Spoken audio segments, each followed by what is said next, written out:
na paz, sejam bem-vindos de volta ao canal Livro de Urântia. Hoje eu quero compartilhar uma das maiores revelações que encontrei no Livro de Urântia. Uma que ressoa profundamente comigo, gente. Sem intenção de convencer, ninguém, mas para que você possa refletir em seu livre-arbítrio e ver se também lhe faz sentido. Essa apresentação vai ser toda com base no documento 155 do Livro de Urântia, que é os ensinamentos de Jesus, onde Jesus nos revela qual é a verdadeira religião. Então, as buscadoras da verdade, qual é a verdadeira religião? A religião da mente ou a religião do espírito? Então, vamos ver o que Jesus nos revela aqui no documento 155 do Livro de Urântia. Ok, gente? Espero que gostem da apresentação. Gratidão e vamos ver.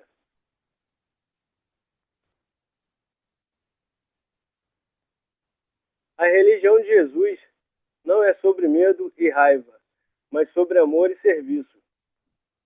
No documento 155, seção 1.2, Jesus diz: o meu reino funde-se no amor, é proclamado na misericórdia e é estabelecido por meio do serviço não egoísta. Meu Pai não se assenta no céu, rindo em menosprezo dos pagãos. Ele não fica irado no seu grande desprazer. O salmista exortou-vos a servir ao Senhor com temor, e eu vos proclamo a aceitar os privilégios elevados da filiação divina por meio da fé. Ele vos comanda que rejubileis com tremores. Eu vos conclamo a rejubilar-vos na certeza. Ele diz: beijai o filho, para que ele não fique com raiva e para que não pereçais quando a sua ira for inflamada. E vós que viveste comigo, bem sabeis que a raiva e a ira não são uma parte do estabelecimento do reino do céu nos corações dos homens. Então, neste primeiro documento, já podemos ver que a religião do salmista era baseada no medo e na raiva. Já nos ensinamentos de Jesus, o conceito é de um reino do céu no coração das pessoas, baseado em amor e serviço, e que se manifesta no dia a dia. Ok? Vamos ver o próximo documento. A religião se vive, não se prega. Documento 155, seção 1.5. Aprenderdes a dar o exemplo nas vossas vidas, dessa magnífica integridade de retidão. Os vossos semelhantes humanos, então, vos seguirão para poder obter o que vós adquiristes desse modo. A medida pela qual os buscadores da verdade são atraídos para vós representa a medida do vosso dom de verdade, a vossa retidão. Então, gente, eu digo que esse foi um dos documentos que muito me atraiu pelos ensinamentos de Jesus e também pelo Livro de Urântia. Pois mesmo que não tenha todas as respostas, o mais importante é o caminho, a busca, da maneira como lhe é ensinado por Jesus, em que devemos seguir o exemplo de vida dele, para que possamos também ser exemplo aos nossos semelhantes. Então, a religião se vive, não se prega. É a aceitação da divina filiação. No documento 155, seção 3.1, Jesus falava com os apóstolos todos os dias, e eles discerniram com mais clareza que uma nova fase do trabalho de pregação do reino do céu agora estava tendo início. Eles estavam começando a compreender que o reino do céu não era comer e beber, mas sim realizar a alegria espiritual da aceitação da divina filiação. Então, neste documento, podemos ver que a transição do conceito abstrato para a experiência pessoal e, mais importante, para a emoção da alegria, mostra que a verdadeira religião não é sobre rituais ou cerimônias, comer e beber, e sim sobre um sentimento interno e profundo de pertencimento. A aceitação da divina filiação é a chave para essa alegria espiritual. Aceitarmos que somos filhos de Deus, é a chave para essa alegria espiritual. Aqui, os apóstolos começam a entender a verdadeira essência da mensagem de Jesus. Eles percebem que o reino do céu não é um lugar ou um conjunto de regras, onde a maioria das religiões pode se concentrar no sacrifício ou na dor. A mensagem de Jesus, segundo o documento, é sobre uma alegria profunda que vem de sentir um filho de Deus, na aceitação da divina filiação. Lindo, né?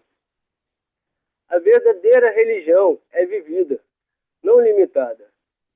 O documento 155, seção 3.3, os apóstolos aprenderam que os judeus estavam espiritualmente estagnados e moribundos, porque eles haviam cristalizado a verdade em um credo. Pois quando a verdade é formulada como sendo uma linha limite de exclusividade, útil para que uns se considerem mais virtuosos do que os outros, em vez de servir como indicadora de norteamento para o progresso espiritual.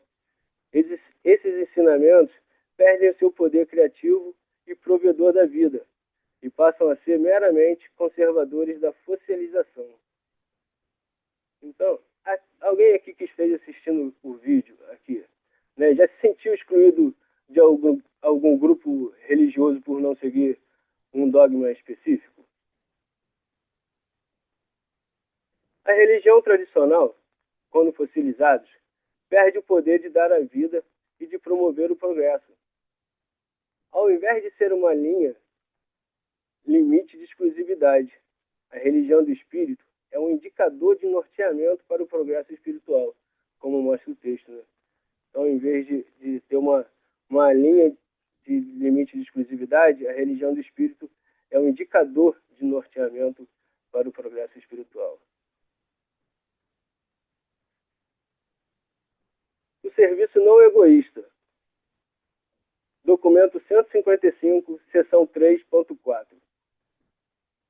Cada vez mais de Jesus eles aprendiam a olhar as personalidades humanas em termos das suas possibilidades no tempo e na eternidade. Eles aprendiam que muitas almas poderão ser levadas a melhor a amar um Deus não visível se lhes for ensinado primeiro a amar os seus irmãos, os quais eles podem ver. E foi em relação a isso que um novo significado tornou-se ligado ao pronunciamento do Mestre e a respeito do serviço não egoísta para o semelhante. Na mesma medida, o que fizerdes ao menor dos meus irmãos, a mim é o que fareis. Então, nesse documento, Jesus nos ensina a humanizar a espiritualidade, nos ensinando que o amor a Deus e o amor ao próximo não são duas coisas separadas. O serviço não egoísta ao nosso semelhante é a forma mais direta de amar a um Deus que não podemos ver. O que fizerdes ao menor dos meus irmãos, a mim é o que fareis. Não é apenas uma parábola, mas a forma de viver a religião de verdade. E já fica aí uma reflexão de como podemos aplicar, né, isso no nosso dia a dia, em pequenas ações de bondade e serviço, tá? E possamos aí refletir a respeito do serviço não egoísta. De que se fizermos aos nossos irmãos, a mim é o que fareis.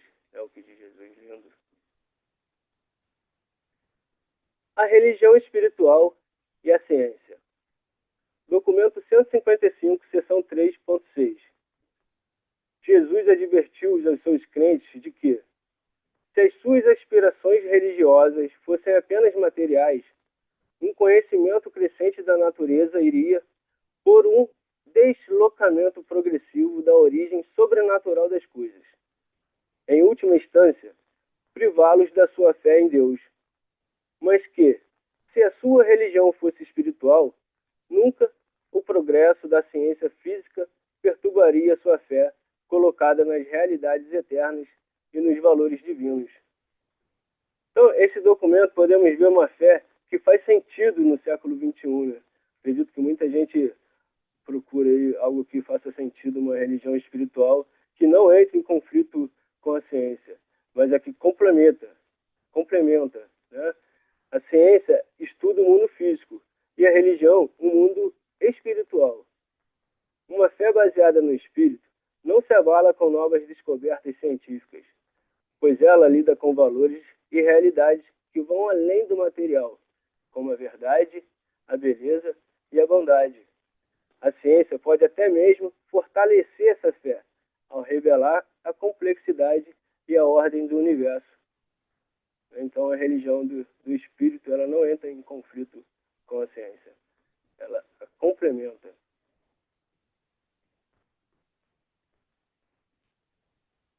A verdadeira religião, fonte de vitalidade.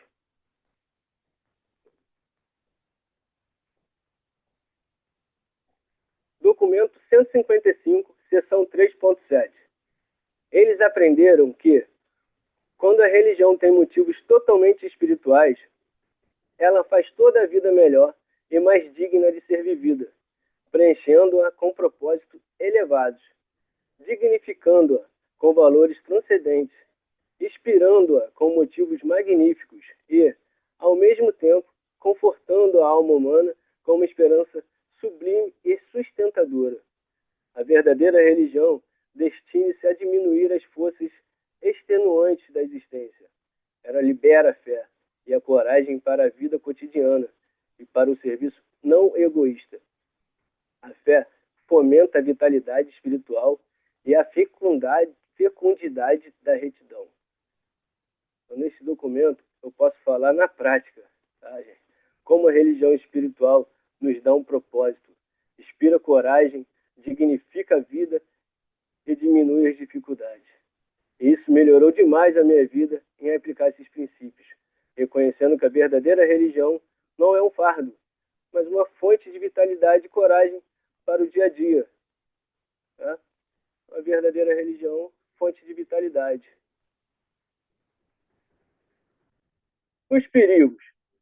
O que Jesus nos ensinou a respeito dos perigos no documento 155, seção 3.8.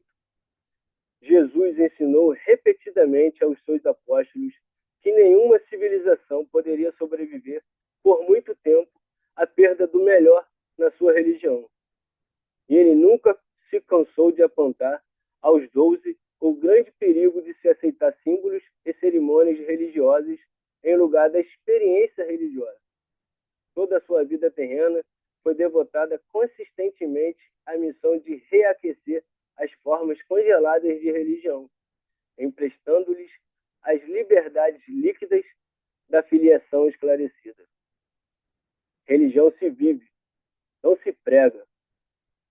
O perigo de se apegar a símbolos e cerimônias é justamente o risco de perder a essência da experiência pessoal e acabar seguindo rituais e tradições sem um significado profundo.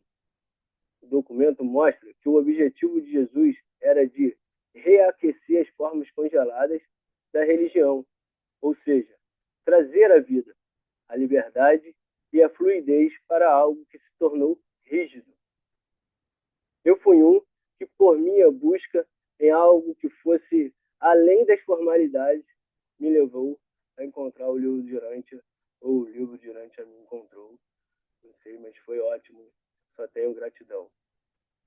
Então, que está aí os perigos, né, dos símbolos e cerimônias que Jesus nos ensina. Aqui é muito interessante, tá? A pergunta de Tomé a Jesus. Aqui, a pergunta de Tomé, aqui só são os documentos do livro de Urântia, tá? Deixar que as pessoas tenham a sua própria reflexão. Então, onde está a pergunta e a resposta que Jesus nos revela da verdadeira religião. Então, vamos ver aqui no documento 155, seção 4.2. Mas antes de Jesus iniciar a sua resposta à pergunta de Pedro, Tomé irrompeu perguntando: Mestre, eu realmente gostaria de saber o que há exatamente de errado com a religião dos nossos inimigos em Jerusalém. Qual é a diferença real entre a religião deles e a nossa? Por que é que temos essa divergência de crença quando todos nós professamos servir ao mesmo Deus? Essa é ótima, né? Jesus diz aqui no documento 155, seção 5.2. As religiões do mundo têm duas origens, a natural e a da revelação. Em qualquer época e em meio a qualquer povo, podem ser encontradas três formas distintas de devoção religiosa. E estas três manifestações do impulso religioso são: documento 155, seção 5.3, a primeira, a religião primitiva, o impulso seminatural e instintivo de temer as energias misteriosas e de adorar as forças superiores, principalmente em uma religião da natureza física, é a religião do medo. Documento 155, seção 5.4.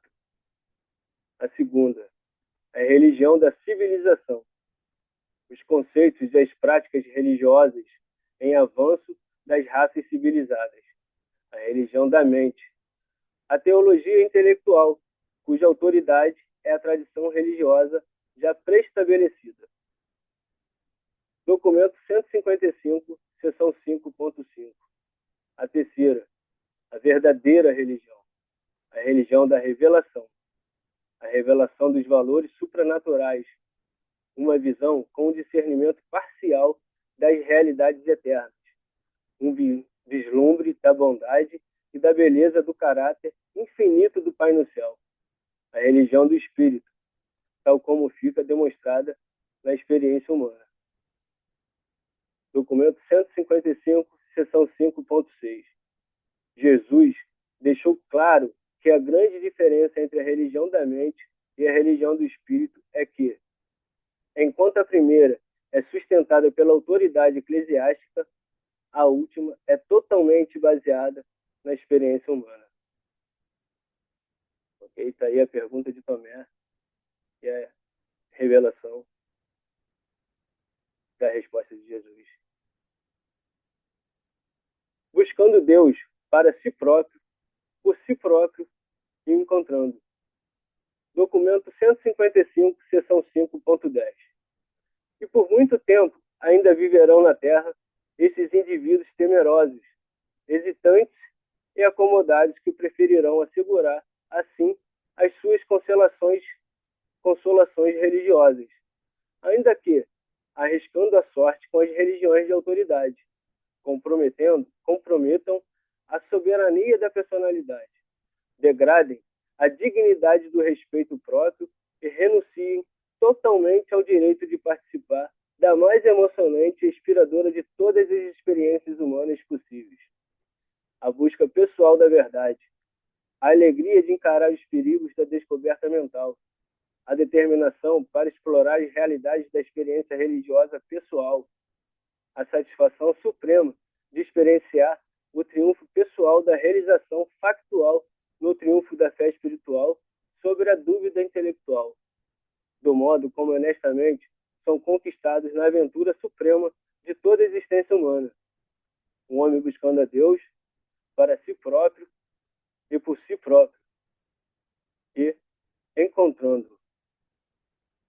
Neste documento, mostra que o buscador da verdade perde ao se apegar à religião da autoridade. É o que ele ganha ao se aventurar na busca pessoal. Então, gente, fique atento ao que diz o seu coração, pois pode correr o perigo de comprometer a soberania da personalidade e de renunciar ao direito de viver a aventura da busca por Deus. Podemos ver as recompensas da busca pessoal de forma clara e inspiradora, da alegria de encarar a descoberta, a determinação para explorar, o triunfo pessoal da fé e a satisfação de encontrar Deus por si mesmo. Isso transforma a busca de um dever em uma aventura. Então, não seja temerosos e acomodados, e sim ousados e determinados. A religião espiritual é um caminho para os corajosos. Documento 155, seção 5.11. A religião do espírito significa esforço, luta, conflito, fé, determinação, amor, lealdade e progresso. A religião da mente A teologia baseada na autoridade requer pouco ou nenhum desses exercícios dos seus crentes formais. A tradição é refúgio seguro e um caminho fácil para as almas temerosas e acanhadas, que instintivamente evitam as lutas espirituais e as incertezas mentais associadas às viagens da fé, às aventuras ousadas no alto mar, da verdade inexplorada e em busca das margens distantes de realidades espirituais. Essas realidades espirituais podem ser descobertas pela mente humana em progresso e experimentadas pela alma humana em evolução. Então, nesse documento, podemos ver que a religião da mente como um caminho fácil e seguro para as almas temerosas e acanhadas. Isso não se caracteriza com os buscadores da verdade. E que a religião do espírito é com que nós nos identificamos. O esforço, a luta, conflito, fé e determinação. Como viagens da fé, aventuras ousadas no alto mar da verdade inexplorada e a busca das margens distantes. A religião do espírito é para aqueles que não se contentam com a tradição e que buscam uma experiência real e pessoal. Fica aí, então. Vamos ser corajosos. Principal apelo da religião espiritual. Documento 155, seção 5.12. E Jesus continuou dizendo: em Jerusalém, os líderes religiosos formularam as várias doutrinas dos seus instrutores tradicionais e dos profetas de outras épocas, dentro de um sistema estabelecido de crenças intelectuais, em uma religião autoritária. O apelo de todas essas religiões dirige-se, sobretudo, à mente. E agora, estamos para entrar em um conflito mortal com tal religião, pois iremos muito em breve começar a proclamação ousada de uma nova religião.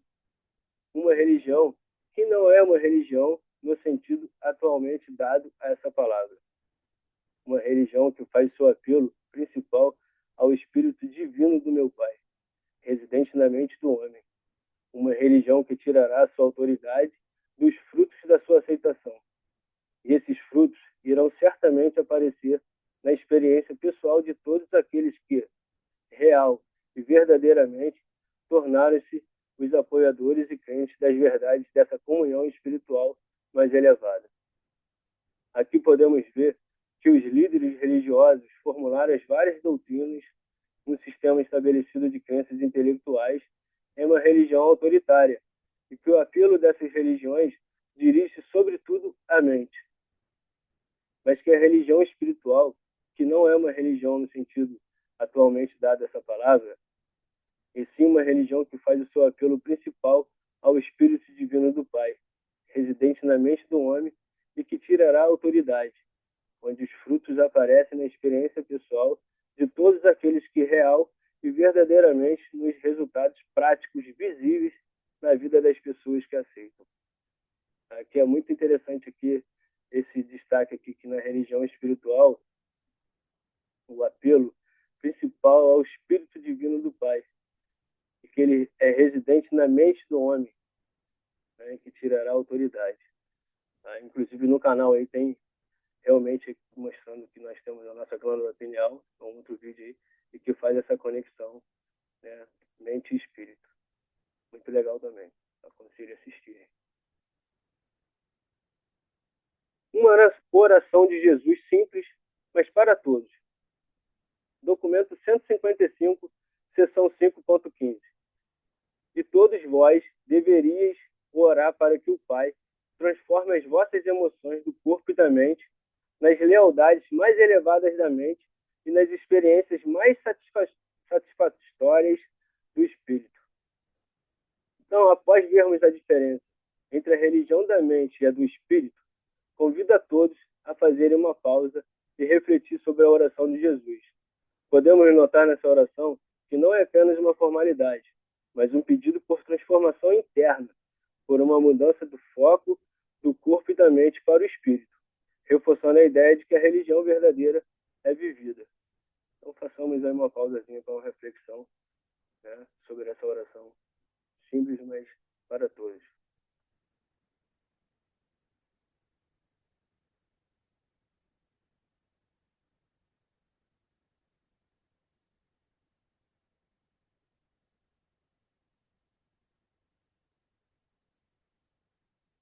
Né? Cada um tem sua ótima reflexão aí na transformação interna de cada um. Certeza autoritária pela segurança do espírito. Documento 155, seção 6.2. Vós viestes de entre os vossos companheiros que escolheram permanecer satisfeito como religião da mente. Eles almejam a segurança e preferem conformismo. Vós escolheste trocar os sentimentos da certeza autoritária pela segurança do espírito, que vem da fé cheia de audácia e progressão. Ousastes protestar contra a pegajosa prisão da religião institucionalizada e rejeitar a autoridade das tradições escritas, que estão agora sendo consideradas como palavra de Deus. O nosso Pai, de fato, falou por intermédio de Moisés, Elias, Isaías, Amós e Oséias. Mas ele não cessou de ministrar palavras de verdade ao mundo quando esses profetas antigos colocaram um ponto final nas suas afirmações. Meu Pai não tem preferências por raças nem por gerações, no sentido de que a palavra da verdade seja condescendida a uma idade e contida em uma outra. Não cometais a loucura de chamar de divino aquilo que é totalmente humano, e não deixeis de perceber as palavras da verdade, ainda que não provindas dos oráculos tradicionais de suposta inspiração. Neste documento, os buscadores da verdade são convidados a ousarem a trocar a certeza autoritária pela segurança do espírito. A religião da mente é baseada em tradição e conformismo e é estagnada. Já a religião do espírito é viva, em constante progresso. E as religiões que se consideram superiores ou detentoras de toda a verdade, Jesus diz: não cometais a loucura de chamar de divino aquilo que é totalmente humano, e rejeitar a pegajosa prisão da religião institucionalizada. Um convite direto para que as pessoas se libertem e busquem a verdade por si mesmas.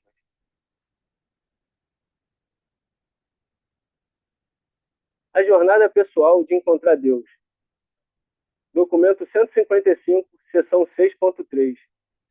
Eu vos convoquei a nascer de novo, a nascer do Espírito.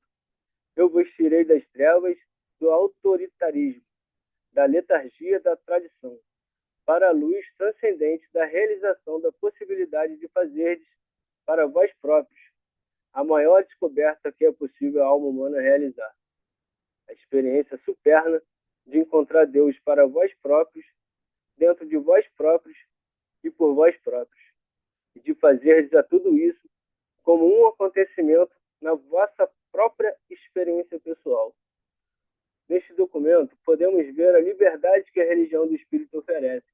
Ao falar no nascer de novo, nascer do Espírito, não como um dogma, mas como um convite para uma nova forma de vida, baseada na experiência pessoal. Encontrar Deus para vós próprios, dentro de vós próprios e por vós próprios. Isso demonstra que a busca pela verdade é uma experiência íntima e pessoal, e que cada um é capaz de vivê-la. A religião da mente e a religião do espírito. Documento 155, seção 6.4. A vossa religião passará da mera crença intelectual na autoridade tradicional para a experiência factual da fé viva, capaz de captar a realidade de Deus e tudo o que está relacionado ao Espírito Divino do Pai. A religião da mente vos vincula irremediavelmente ao passado. A religião do Espírito consiste na revelação progressiva e vos conclama a realizações mais elevadas e mais santificadas, de ideais espirituais e de realidades eternas. Então, neste documento, nos mostra que a religião da mente é estática e te prende ao passado, e que a religião do espírito é dinâmica e te leva para o futuro, para o progresso espiritual. A religião do espírito te eleva à experiência factual da fé viva, a experiência real, né, da fé viva, demonstrando que a fé não é um conceito, mas uma realidade que se vive. Conclusão, há realizações mais elevadas e mais santificadas. Me inspira a buscar uma vida com mais propósito. O preço. Qual será o preço? Jesus nos ensina no documento 155, seção 6.5. Conquanto a religião da autoridade possa comunicar um sentimento presente de segurança estabelecida, por essa satisfação transitória, vós pagais o preço da perda da vossa liberdade espiritual e da liberdade religiosa. Meu Pai não exige de vós como preço de entrada no reino do céu, que devesse esforçar-vos a aceitar uma crença em coisas que são espiritualmente repugnantes, profanas e não verdadeiras. Não é exigido de vós que o vosso próprio senso de misericórdia, justiça e verdade devesse ser ultrajado pela submissão a um sistema de formas religiosas e de cerimoniais passadiços. A religião do Espírito vos deixa sempre livres para seguir a verdade até onde quer que o vosso Espírito vos possa conduzir. E quem pode julgar isso? Talvez esse Espírito tenha alguma coisa a comunicar a essa geração, que outras gerações tenham recusado a escutar. A segurança que a religião da autoridade oferece é ilusão, e que o custo para mantê-la é a sua liberdade espiritual e religiosa. Deus nos deu nosso livre-arbítrio. Deus não exige que você force a si mesmo a aceitar algo que não é verdadeiro, ou que ultraje seu senso de justiça. A religião do Espírito vos deixa sempre livres para seguir a verdade até onde quer que o vosso Espírito vos possa conduzir.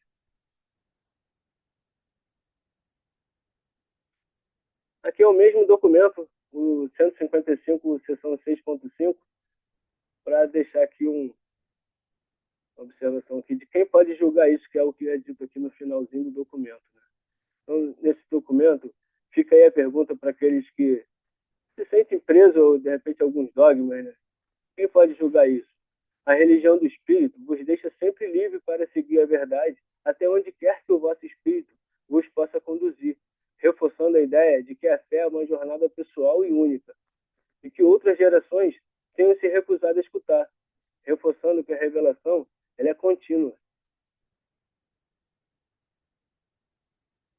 A verdadeira fé é uma experiência, não uma teoria. E no documento 155, seção 6.6, o profeta que disse: aquele cuja mente permanece com Deus será mantido em perfeita paz. Não era um mero crente intelectual da teologia autoritária. Esse ser humano, conhecedor da verdade, havia descoberto a Deus. Ele não estava meramente falando de Deus. Então, aqui ele não estava pregando, falando de Deus. Né? Tá? Afirmando aqui que a mente que permanece com Deus será mantida em perfeita paz. Ele sabe que a mente que permanece com Deus permanece em perfeita paz. Então, ele encontrou Deus. Não estava falando de Deus. A uniformidade. O documento 155, seção 6.9. As religiões da autoridade só podem dividir os homens e arregimentá-los em frentes conscientes, uns contra os outros. A religião do Espírito progressivamente congregará os homens e os levará a tornar-se compreensivos e compassivos uns para com os outros. As religiões autoritárias exigem dos homens uniformidade na crença, mas isso é impossível de ser alcançado no estado presente de coisas no mundo. A religião do Espírito requer apenas unidade de experiência, uniformidade de destino, permitindo a plena diversidade de crenças. A religião do Espírito requer uniformidade apenas de visão interior, não uniformidade uniformidade de ponto de vista nem de enfoque. A religião do espírito não requer uniformidade de ponto de vista intelectual, requer apenas a unidade dos sentimentos espirituais. As religiões da autoridade cristalizam-se em credos sem vida. A religião do espírito cresce em alegria e na liberdade dos feitos enobrecedores, no serviço do amor e na ministração da misericórdia. Então, esse documento ele nos revela como as religiões de autoridade dividem as pessoas e exigem uma uniformidade na crença que é impossível e irrealista. A religião do espírito oferece uma alternativa libertadora, promovendo a união através da unidade de experiência e da unidade de sentimentos espirituais, permitindo a plena diversidade de crenças. E o que descreve os resultados dessa unidade é: você cresce em alegria e na liberdade dos feitos enobrecedores, no serviço do amor e na ministração da misericórdia. Aventura satisfatória. Documento 155, seção 6.11. Jamais esqueceis de que só há uma aventura que pode ser mais satisfatória e emocionante do que tentar descobrir a vontade do Deus vivo. E essa é a experiência suprema de tentar honestamente fazer a vontade divina. E não deixeis de lembrar-vos de que a vontade de Deus pode ser feita em qualquer ocupação terrena. Não há vocações que sejam santas e vocações que sejam seculares. Todas as coisas são sagradas nas vidas daqueles que são guiados pelo Espírito, isto é, subordinados à verdade, enobrecidos pelo amor, dominados pela misericórdia e controlados pela equanimidade, a justiça. O Espírito que o Pai e eu enviaremos ao mundo não é apenas o Espírito da verdade, mas é também o Espírito da beleza idealista. Existe uma aventura ainda mais gratificante do que apenas buscar a verdade, a de viver a vontade divina. Não há vocações que sejam santas e vocações que sejam seculares. Isso derruba barreiras tradicionais e mostra que a espiritualidade pode ser vivida em qualquer área da vida, tornando todas as coisas sagradas. As qualidades que tornam tudo sagrado são subordinados à verdade, enobrecidas pelo amor, dominados pela misericórdia e controlados pela equanimidade, a justiça. Estes são os frutos visíveis da religião do Espírito. Aventura satisfatória. A presença de Deus. Documento 155, seção 6.12. Deveis cessar de buscar a palavra de Deus apenas nas páginas dos registros antigos de autoridade teológica.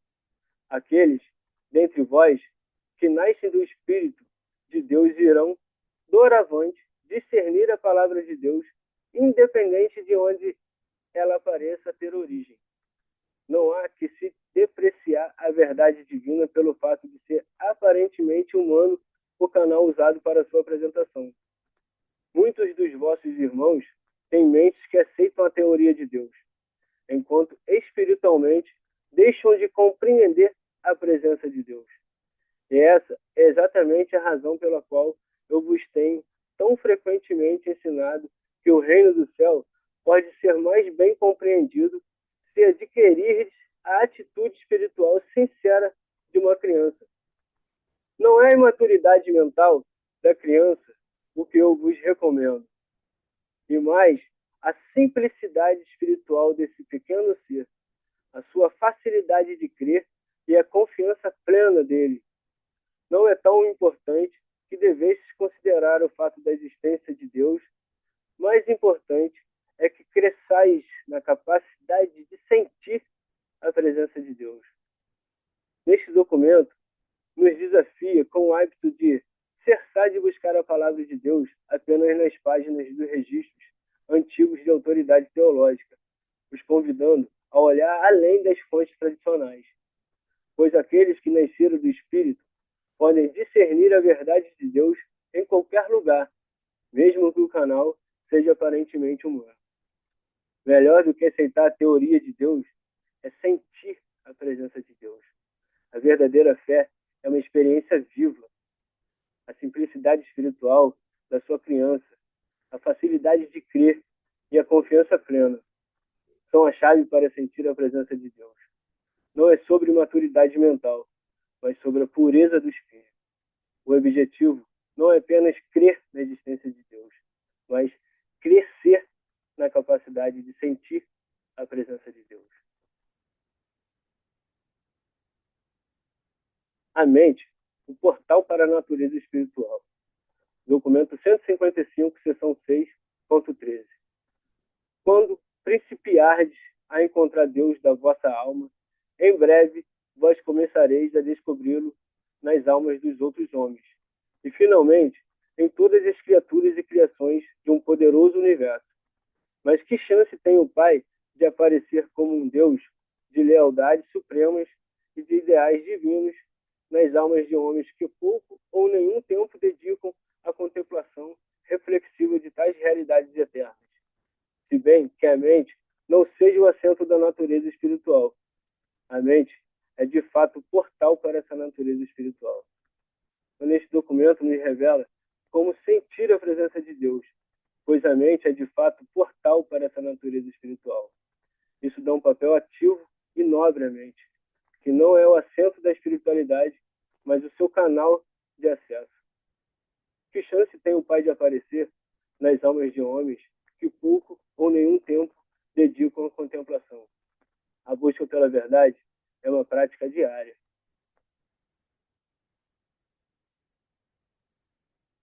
A prova da sua fé, os frutos da sua vida.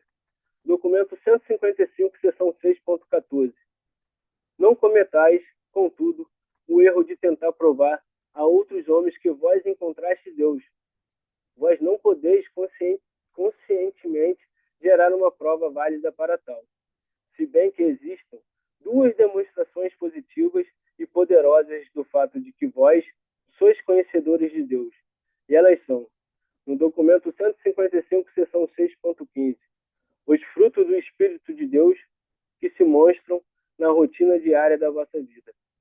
Documento 155, seção 6.16, o fato de todo o plano da vossa vida fornecer uma prova positiva de que vós tendes, sem reservas, arriscado tudo o que sois e que possuís, na aventura da sobrevivência após a morte, na busca da esperança de encontrar o Deus da eternidade, cuja presença vós provastes antecipadamente no tempo. Agora fica aí a pergunta para aqueles que perguntam, né? Mas como eu sei que essa experiência é real? Jesus nos dá a resposta. Ele nos ensina que não devemos tentar provar que encontramos Deus. A prova não está em palavras, mas em duas demonstrações poderosas na nossa própria vida. Os frutos do Espírito na nossa vida diária. A primeira prova é visível em suas ações, em como você vive. É sua forma de agir com os outros, de amar, de ser paciente e de encontrar a paz. É o que demonstra que você vive a religião do Espírito. É o que as pessoas veem em você, que é a verdadeira evidência da sua fé. E a segunda prova é o plano de sua vida. É a coragem de arriscar tudo o que você é e o que você tem na aventura da sua busca por Deus. Viver para a verdade e para o crescimento espiritual. E é em si a maior demonstração de que sua fé é real. Deus já vos encontrou e vos filiou. Lindo. Documento 155, seção 6.18. Sois os meus apóstolos, e para vós a religião não se transformará em um abrigo teológico, até o qual podeis fugir com medo de enfrentar as duras realidades do progresso espiritual e da aventura idealista. Mas a vossa religião irá transformar-se, mas no fato da experiência real, a testificar que Deus vos encontrou, vos idealizou, vos enobreceu e vos espiritualizou, e que vos alistastes já na aventura eterna de encontrar esse mesmo Deus que já vos encontrou e vos filiou. Então, se junte a essa aventura, tá, gente? Espero ter gostado e que a sua jornada pela verdade é uma das maiores aventuras da sua vida. E se essa aventura é prova de Deus, já te encontrou. Se essa mensagem ressoou com você, deixe seu comentário e se inscreva no canal para não perder os próximos vídeos. Valeu? Gratidão pela respiração, que na respiração sincera, não a nossa vontade, mas que a vossa vontade seja cumprida. Amém. Gratidão, gente.